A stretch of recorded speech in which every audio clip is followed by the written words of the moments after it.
درود مجدد خدمت آقای آرمان هستیم، ریاست محترم اداره ورزش و جوانان استان گیلان. جناب آرمان عرض ادب. بفرمایید که امروز سر تمرین حاضر شدید و شرایط بازی و پیش بینیتون از بازی بفرمایید.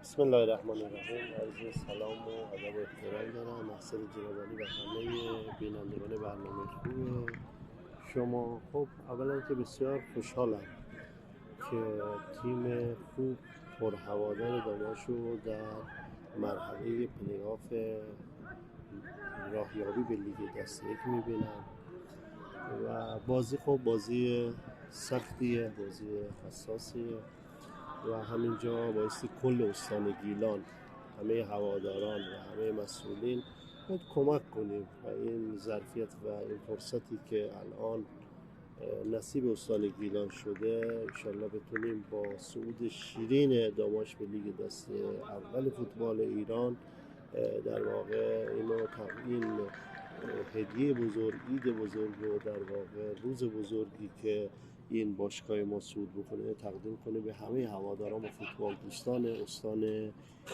گیلان و ما هم به عنوان خدمتگزار کوچک ورزش و جوانان استان گیلان افتخار اینو داریم و توفیق اینو داریم که در کنار همه باشگاه همون باشیم. ما همه باشگاه های پر هواداری که داریم بایستی غم بخوریم، در کنارشون باشیم و بتوانیم در سطح اول فوتبال مثل دهه‌های گذشته بدرخشیم.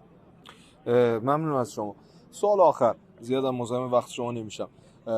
ورزشگاه آزادی میبینیم که واقعا از نظر کیفیت به شرایط مطلوبی رسیده.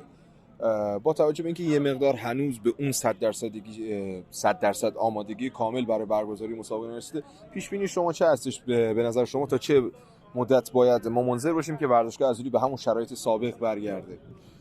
خب ببینید، ورزشگاه چمن طبیعیش که تقریبا از اوایل اردیبهشت برای آماده بازی بود و دوستان سازمان لیگ هم اومدن ورزشگاه رو و چمن و نور ورزشگاه رو و صندلی ها و همه موضوعات رو تایید کردند و همه چی آماده بود برای بازی داماش با یکی از رقیباش، فکر کنم گشتساران بود. خب به نظر خود کادر فنی که تیم مقابلشون تو چمن طبیعی تمرین کرده بودن، بازی کرده بودن، بازیشون در چمن مصنوعی ورزشگاه سردار جنگل برگزار شد. ورزشگاه از نظر فدراسیون سازمان لیگ ما آماده برگزاری مسابقات. خب اشکالاتی قطعا خواهد داشت، چمن هنوز شاید به اون پختگی لازم نرسیده باشه.